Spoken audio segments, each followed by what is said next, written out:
기도하겠습니다. 하나님 아버지, 우리의 모든 삶이 감사인 것을 더욱 깨닫게 하여 주시옵소서.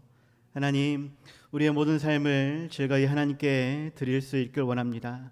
우리의 마음이, 우리의 삶이 하나님의 거룩한 성전인 것을 기억하게 하여 주시옵시고, 즐거이 드리며 하나님 쓰시기에 합당한 삶이 되게 하여 주시옵소서. 예수님 이름으로 기도드렸사옵나이다. 아멘. 제가 지난번에 성전을 다시 세우자라는 제목으로 에스라 2장의 말씀을 여러분과 함께 나눈 적이 있었습니다. 그때에 세상에서 제일 행복한 사람들 이야기라는 책에 나오는 기도하는 섬 소록도에 대한 예화를 드린 적이 있습니다. 손에서 피가 나고 살점이 떨어져 나가도 아픈 줄 몰라서 다행이고 그렇게 교회를 지을 수 있어서 다행이라. 그때에 몸이 아파 머리카락이 없어 내놓지 못해서 그래서 더욱 마음이 아팠다라고 하는 할머니에 대한 이야기를 드렸었습니다. 그 할머니의 교회 사랑, 벽돌 한 장 한 장마다 우리 피가 묻지 않은 것이 없어라고 이야기할 때에 저도 많이 감동하였고 또 눈물도 흘렸던 것 같습니다. 오늘이 교회 창립 59주년 되는 주일인데 예전부터 에스라 말씀을 통해서 성전을 세우고자 하시는 하나님에 대해 묵상하고 싶었고 또 느헤미야에서 성벽을 건축해야 될 우리의 삶에 대해서 말씀을 나누고 싶었습니다. 그러할지라도 제가 말씀을 전하기보다 저보다 더 좋은 분이 오셔서 오늘 특별히 말씀을 전해주셨으면 하는 그러한 마음이 있었는데, 아무튼 우리가 교회를 창립 59주년을 맞이하여서 하나님이 세우고자 하시는 그러한 교회가 어떠한 교회인지, 또 우리가 세워가야 할 그러한 교회의 모습이 어떠한지를 생각해 보고자 합니다. 오전에도 에스라 말씀을 통해서 나누고 싶고 오후 시간에도 느헤미야 말씀을 통해서 성벽을 재건하라라는 말씀을 통해 우리 교회가 세워가야 할 그러한 온전한 교회의 모습이 무엇인지를 살펴보고자 합니다.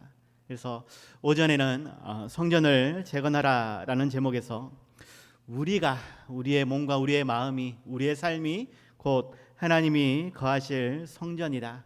이 성전을 어떻게 재건할 것인가? 우리 개인적인 신앙의 삶을 살펴보고자 합니다. 그래서 말씀을 통해서 내가 어떻게 하나님 앞에 온전히 드릴 수 있는가? 우리 오전 시간에 살펴볼 수 있길 바랍니다.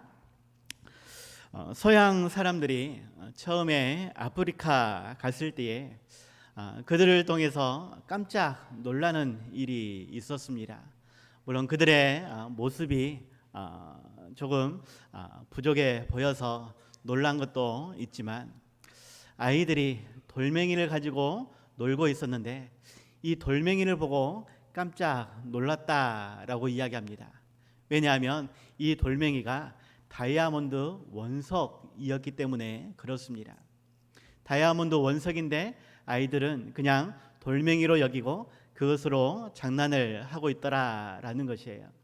그래서 이 서양 사람들은 돌멩이와 비슷한 막대 사탕을 건네주면서 이 사탕과 바꾸자라고 이야기하니까 아이들이 너무나 좋아하더라. 심지어 고맙다고 몇 번이나 인사를 하면서 이 다이아몬드 원석을 서양 사람들에게 주더라라는 것입니다.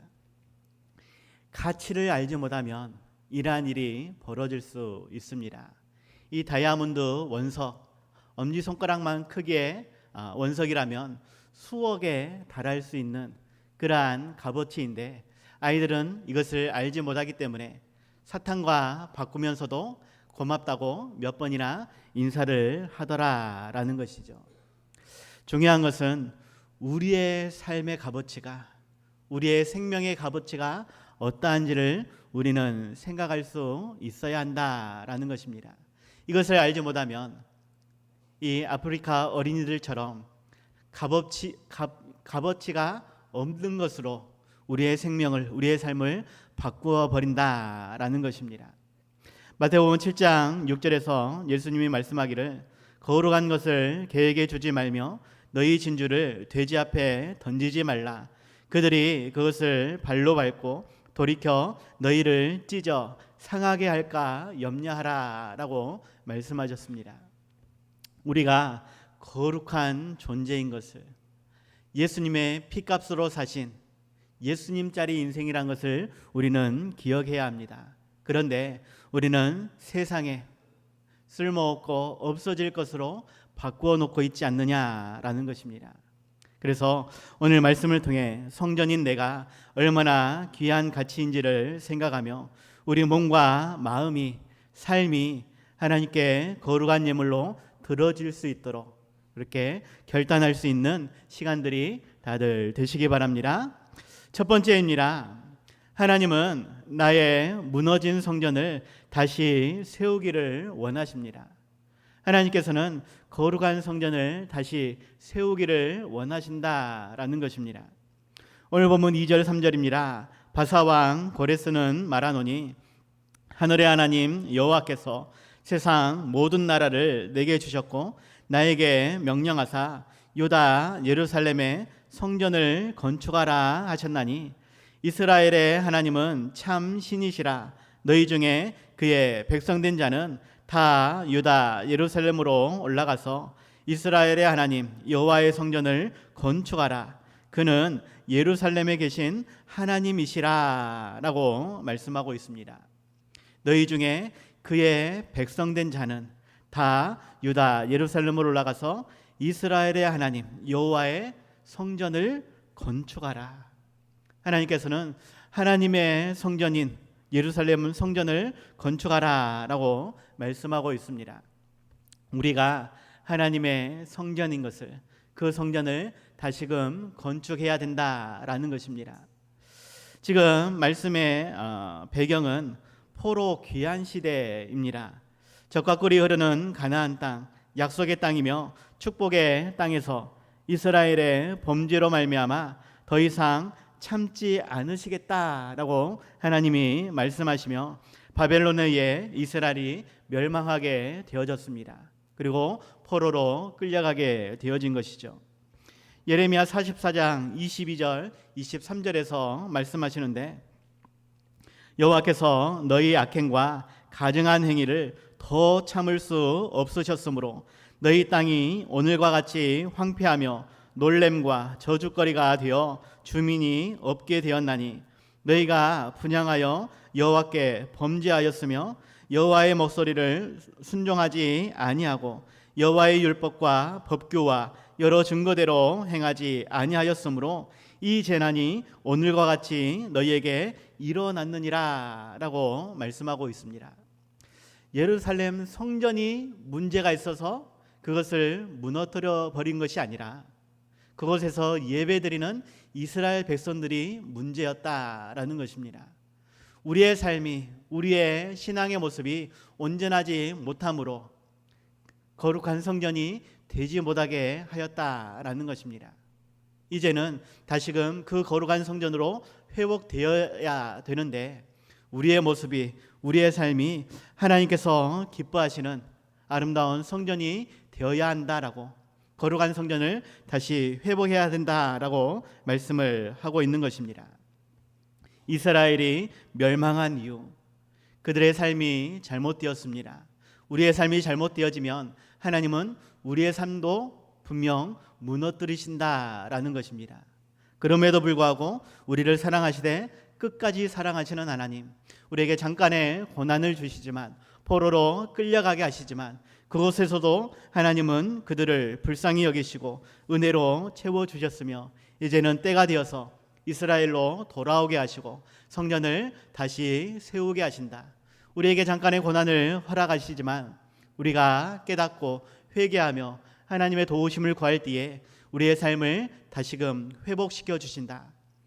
회복시켜 주시면 그것으로 끝나는 것이 아니라, 포로에서 돌아오면 그것으로 끝나는 것이 아니라 제일 먼저 성전을 다시 회복해야 된다라는 것입니다. 그래서 하나님은 이스라엘의 하나님이시고 그 하나님께서 여호와의 성전을 건축하라라고 말씀하고 있죠.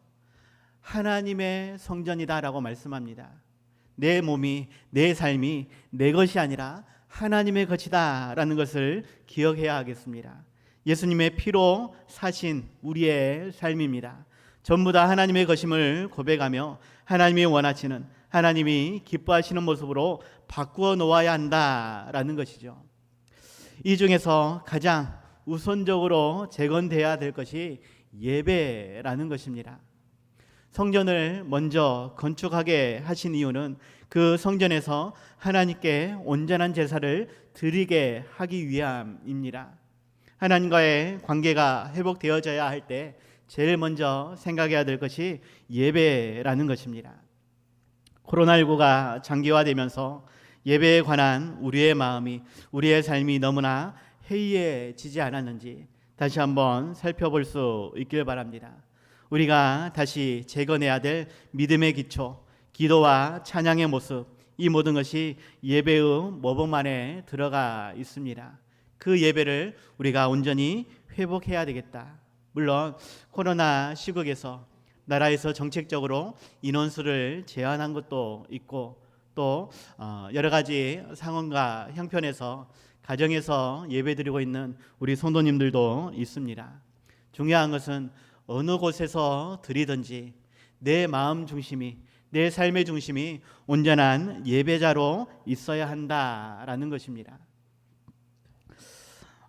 기독교 정보 사이트 갓피플닷컴이라는 곳에서 기독교인 약 2,000명을 대상으로 예배 시간에 지각하는 이유에 대한 설문조사를 한 적이 있습니다.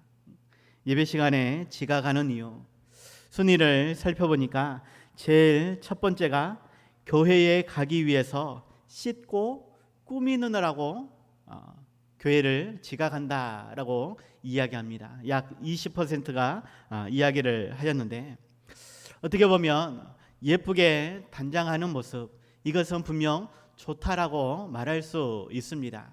하지만 그것 때문에 예배를 지각한다라는 것은 결코 합당한 이유는 되지 못합니다. 정확하게 이야기하면 늦잠 잤기 때문에, 그 모습 그대로 나오기가 민망하기 때문에 예쁘게 꾸미려고 시간을 투자하는 것이고 결국 예배의 시간을 잡아먹는 그러한 결과가 되어지는 것입니다.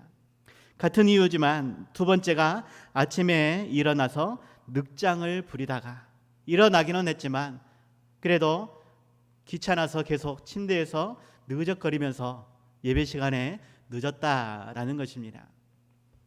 저희 집에도 꼭 두 녀석이 그렇습니다. 그것을 바라보고 있노라면 죄송합니다. 배 죽이고 싶은. 그런데 여러분 자녀들이 혹시 학교 갈 때에 학교 시간, 등교 시간 다 되었어도 느적거리면서 침대에서 안 나오려고 하면, 그렇게 해서 학교에 지각하게 되어지면 그때 여러분들은 어떻게 행동을 하십니까? 왜 학교 일이라면 발벗고 나서면서 교회 일이라면 내 자신도 그렇게 게을러지는지, 우리의 모습을, 우리의 마음을 다시 한번 생각해 볼 필요가 있습니다. 하나님을 향한 온전한 나의 모습을 회복해야 되는데 가장 첫 번째, 예배에 성공하는 나가 되어야 합니다. 그러기 위해서 먼저 예배 시간을 잘 지킬 수 있는 내가 되어야 되겠다. 제발 부탁을 드리고 싶은 것이 예배 시간 10분 전에 나오시면 좋겠습니다. 수요 예배라든지 주일 오후 예배 시간에 항상 제가 주저하게 되어집니다. 10분 전에 찬양을 시작하게 되어지는데 예배를 준비하기 위해서, 마음을 가다듬기 위해서 찬양을 10분 전부터 시작을 하게 되어집니다. 그런데 한 분, 두 분 앉아 있을 때에 찬양을 해야 될지 말아야 될지 제 스스로가 주저하게 되어집니다. 물론 저 혼자서 아무도 안 와서도 하나님이 계시면 기쁨으로 찬양하며 예배를 준비할 수 있습니다. 어떻게 보면 예배는 하나님과 나와의 1:1 관계입니다. 그러할지라도 우리가 함께 모여서 찬양하며 예배를 준비하는 모습 하나님이 얼마나 기뻐하시겠느냐. 반대로 예배 시간이 다 되어지는데도 아직 나타나고 있지 않으면 얼마나 하나님께서 안타까워하시겠느냐라는 것입니다. 먼저 내 마음이 준비될 수 있도록 먼저 나와서 기도로 찬양으로 준비할 수 있는 우리 모두가 될 수 있길 바랍니다. 예배에 지각하는 이유 세 번째는 그냥 늦게 가는 것이 습관이 되어서, 네 번째로는 배우자나 가족을 기다리다가, 다섯 번째 주일 새벽까지 뭘 하다가 피곤해져서, 결국은 이 모든 것이 핑계거리이고 하나님 보시기에는 결코 합당하지 않다라는 것입니다. 지각을 하지 않는다라고 응답하는 숫자가 고작 14%. 우리의 예배의 모습이 어떠한지 우리의 모습을 다시 한번 살펴볼 수 있길 바랍니다. 하나님은 이스라엘 백성들이 포로에서 돌아왔을 때 제일 먼저 성전을 건축하게 하고 하나님과의 드리는 제사를, 예배를 회복하기를 원하셨습니다. 우리 기독교 신앙의 핵심 중에 하나가 바로 예배였다라고 하는 것. 우리나라는 일제의 탄압이나 전쟁 중에서도 예배를 드리며 세상과 어떠한 타협도 하지 않았습니다. 물론 지금은 코로나 때문에 여러 가지로 제한되어 있습니다. 이것은 우리의 신앙을 탄압하는 것은 아닙니다. 우리는 얼마든지 가정에서 온라인으로 예배를 드릴 수 있습니다. 다만 그 마음이 온전하게 하나님께 예배드리고자 하는 마음이냐, 아니면 그저 잠에서 이제 깨어난 모습으로 아침 식사를 하고 그것도 치우지 않은 채 잠옷바람으로 그저 영상을 보고만 있지 않느냐. 아니, 교회에 나왔어도 몸은 교회에 있는데 마음은 세상에 가 있지 않느냐. 영과 진리로 예배드려야 할 우리의 모습이 정말로 하나님이 기뻐하시는 그러한 예배의 모습인지 내 몸을, 내 마음을, 내 삶을 점검해 보라라는 것입니다. 하나님께서 원하시는 참된 예배자의 모습을 회복할 수 있는 우리 모두가 다들 되시기 바랍니다. 두 번째입니다. 하나님은 우리에게 참된 그리스도인의 모범적인 그러한 삶을 요구하십니다. 우리의 마음도 원하시는 하나님은 우리의 삶까지도 분명하게 요구하신다라는 것을 기억하시기 바랍니다. 오늘 본문 4절입니다. 그 남아있는 백성이 어느 곳에 머물러 살든지 그곳 사람들이 마땅히 은과 금과 그 밖에 물건과 짐승으로 도와주고 그 외에도 예루살렘에 세울 하나님의 성전을 위하여 예물을 기쁘게 드릴지니라 라고 말씀하고 있습니다. 그 남아있는 백성이라고 표현되어질 때에 바벨론에서 예루살렘으로 가고자 하는 백성인지, 아니면 삶의 형편에서 바벨론에서 완전히 정착해버리고 가고 싶어도 가지 못하는 그러한 이스라엘 백성인지 명확하게 구분되어 있지는 않습니다. 다만 어찌하든지 예루살렘 성전을 짓고자 할 때에 실상 많은 물질이 필요하다. 이스라엘 백성들은 하나님의 사랑과 은혜를 깨닫는다라면, 하나님께서 명령하시는 그 명령을 아는 자들은 온전히 예물을 드려 예루살렘 성전을 지어야 한다라고 말씀을 하고 있는 것이죠. 에스라 시대에 성전의 기초가 놓여졌습니다. 그때에 이 성전의 기초를 보고 두 가지의 마음으로 나뉘는 그러한 이스라엘 백성들의 모습을 보게 되어지죠. 3장 12절과 13절에서 소개하는데, 제사장들과 레위 사람들과 나이 많은 족장들은 첫 성전을 보았으므로 이제 이 성전의 기초가 놓임을 보고 대성통곡하였으나 여러 사람은 기쁨으로 크게 함성을 지르니 백성이 크게 외치는 소리가 멀리 들리므로 즐거이 부르는 소리와 통곡하는 소리를 백성들이 분간하지 못하였더라 라고 말씀하고 있습니다. 지금 성전을 쌓기 위해서 기초를 세워 놓았는데 이 모습을 보고 어떠한 사람은 대성통곡하며 슬픔을 표현하는 것이고, 또 다른 사람은 오히려 기뻐하고 있다라는 것입니다. 그 소리가 멀리에서 들릴 때에 구분하기 어려울 정도였다. 저 사람들이 지금 기뻐하는 것인지 슬퍼하는 것인지 잘 모르겠다라는 것이에요. 그 말은 기뻐하는 소리도 분명 크지만 대성통곡하는 소리도 컸다라는 의미입니다. 중요한 것은 이스라엘 백성들이 70년 만에 돌아왔습니다. 나이 많은 사람들은 처음 솔로몬 성전을 기억하여서 대성통곡하고 있는 모습이지만, 다른 사람들은 그것을 알지 못하고, 첫 번째 솔로몬 성전을 알지 못하고 그저 성전 기초만 보고 즐거워하고 있다라는 것이죠. 아마도 비율로 따지면 솔로몬 성전을 기억하고 있는 사람들은 매우 적었을 것이다 라는 말입니다. 그럼에도 불구하고 다른 사람들이 기뻐하는 소리만큼 그들은 대성통곡하였다. 그 슬픔이, 그 아픔이 어떠하였는지를 우리가 생각해 보아야 한다라는 것입니다. 아마도 그들의 마음은 왜 이렇게 초라하게 지어놓고 너희들이 즐거워하느냐고 아마 화를 내고 있는 사람도 있지 않을까. 옛날에는 정말 좋았는데 겨우 이것밖에 되지 않아? 더 크고 더 좋게 지을 수 있는데 왜 여기에서 기뻐하고 멈춰야 하느냐고 그렇게 불평을 하고 있지 않을까.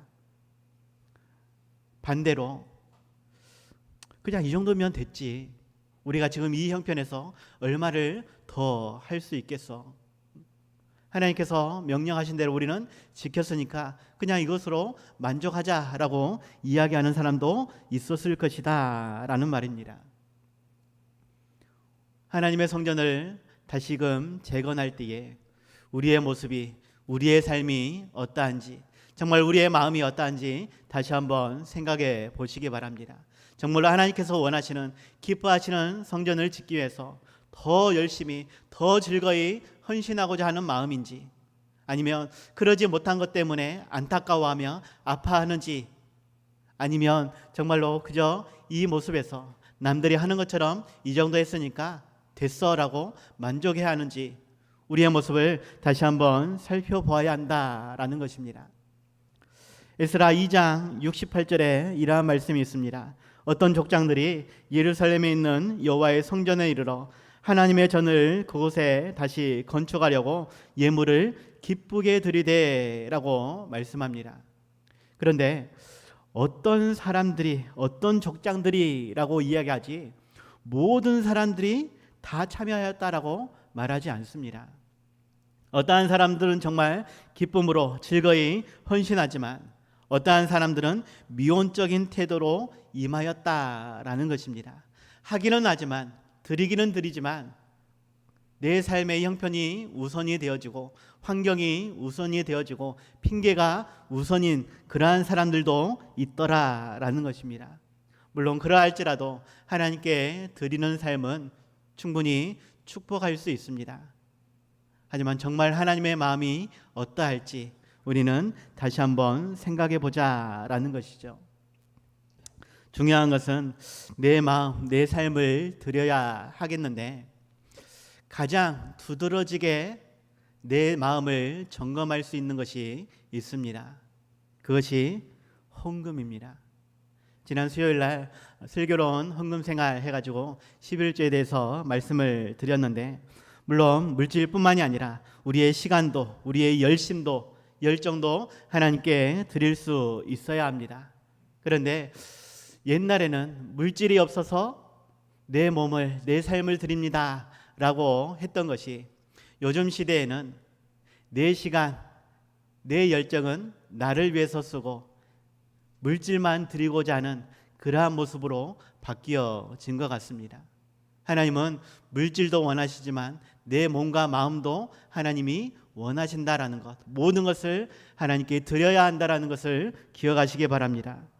헌금이라고 하는 것, 우리가 가진 물질과 생명이 모두 하나님께로부터 온 것임을 고백하는 것이며 하나님의 베풀어 주신 은혜에 감사하는 마음으로 즐거이 드리는 것입니다. 내 것이 아니라 하나님 것이기 때문에 하나님이 주인이시기 때문에 즐거이 드리는 것입니다. 주인이라고 이야기하는 것, 결코 내 것이 없다라는 것입니다. 주인이 원하면 무조건 다 드려야 된다. 나의 모든 것을, 내 생명까지도 하나님께 드려야 한다라는 것입니다. 그런데 우리는 삶의 형편에서 어느 부분은 즐거이 드릴 수 있지만 어느 부분은 빼놓게 되어지더라. 그것이 옛날에는 물질이 없어서 몸으로 기쁘게 드렸지만 이제는 물질은 드리지만 몸은 내 원하는 대로 사용하고자 하는 그러한 모습이더라. 정말로 하나님께서 원하시는 것이 무엇인지 다시 한번 생각할 수 있기를 바랍니다. 우리의 전부를 원하시는 하나님, 하지만 다 드리지 않고 10분의 1만 구별해서 드리면 된다라고 말씀하십니다. 일주일 모든 것을 다 드려야 되지만 6일 동안은 육신의 삶을 위해서 헌신하고 주일만큼만 온전히 하나님께 드리라라고 말씀을 하십니다. 그 하나님의 원하심에 우리가 온전히 순종할 수 있는 그러한 삶이 되시기 바랍니다. 헌금을 이야기할 때에 하나님의 명령이고 예배의 한 부분입니다.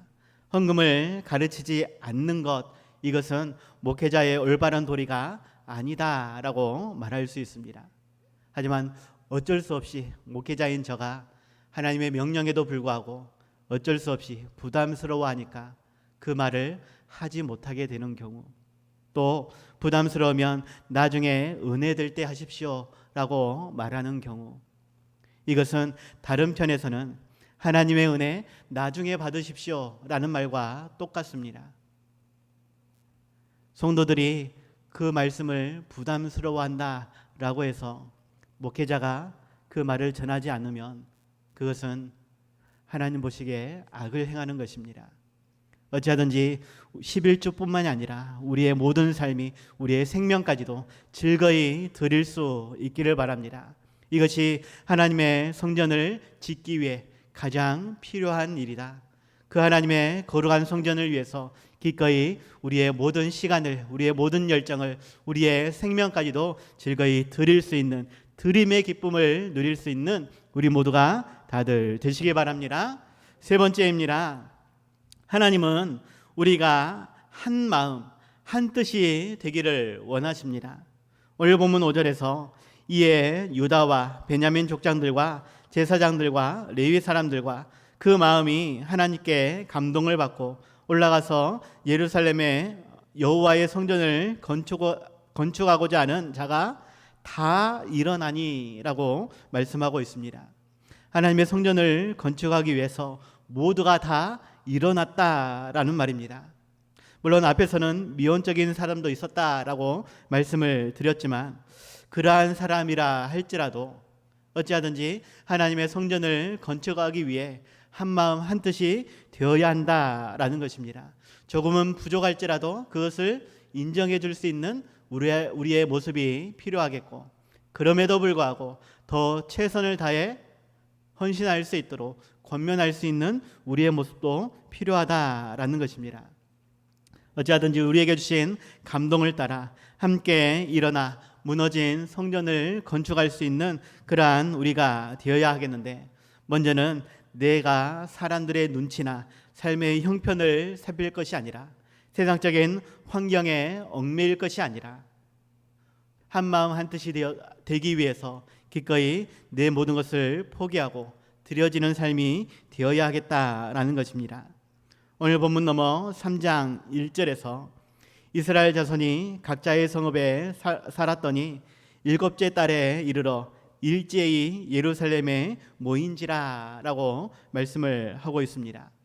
이것은 모세의 율법에 따라서 초막절을 지키기 위해 사람들이 한자리에 예루살렘에 모였다라는 것인데, 하나님의 성전을 건축하기로 마음에 먹은 사람이, 작정한 사람이 그렇게 일어나야 한다라고 우리에게 말씀을 하고 있는 것입니다. 그리고 이를 위해서 나의 자리를 찾아갈 수 있어야 한다라는 것인데, 교회를 위해서 내가 힘써야 될 자리가 있다라는 것, 내가 맡은 직분, 내가 맡은 구역, 전도회와 위원회의 자리, 내가 섬겼던 자리, 헌신의 자리에서 내가 일어서야 한다라는 것입니다. 그 자리에서 내가 온전히 헌신할 수 있도록 내 마음을 가다듬을 수 있는, 내 환경을 바꾸어 놓을 수 있는 우리가 되어야 하겠습니다. 그래서 세 번째로 말씀을 드리고자 하는 것은 섬김과 헌신의 삶을 다하는 내가 되어야 하겠다. 실천하기는 결코 쉽지 않습니다. 나를 가로막고 있는 환경은 너무나 큽니다. 세상의 염려, 근심, 걱정 결코 내가 떨쳐놓을 수 없습니다. 그러할지라도 하나님께서 분명하게 명령하고 있다라고 하는 것, 온전한 섬김과 헌신이 하나님께 드려질 때에 하나님께서 기쁘게 받으신다라는 것을 기억하시기 바랍니다.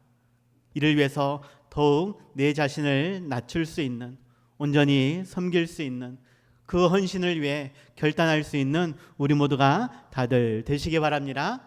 결론입니다. 기쁨으로 드리는 삶이 되시기 바랍니다. 오늘 본문 6절에서 그 사면 사람들이 은그릇과 금과 물품들과 짐승과 보물로 돕고 그 외에도 예물을 기쁘게 드렸더라라고 말씀합니다. 성전을 건축하기 위해 기쁨으로 드릴 수 있는 우리의 모습이, 우리의 삶이 되어야 한다라는 것입니다. 억지로 인색함으로 드리는 것 하나님께서는 결코 기뻐하시지 않는다라고 말씀하셨습니다.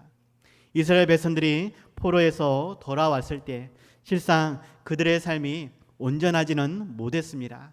여전히 힘겨운 삶이었고 자신들이 거처로 삼을 집도 온전히 세우지 못한 그러한 상황이었습니다.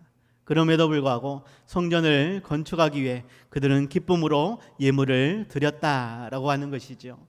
내 마음이, 내 삶이 하나님이 기뻐하시는 성전이 되기 위해서 인간적인 생각과 방법이 아니라 세상의 유혹과 핍박으로 인해서 포기하는 것이 아니라 하나님이 거하시는 아름다운 교회 되기 위해서 더욱 힘써야 하겠다.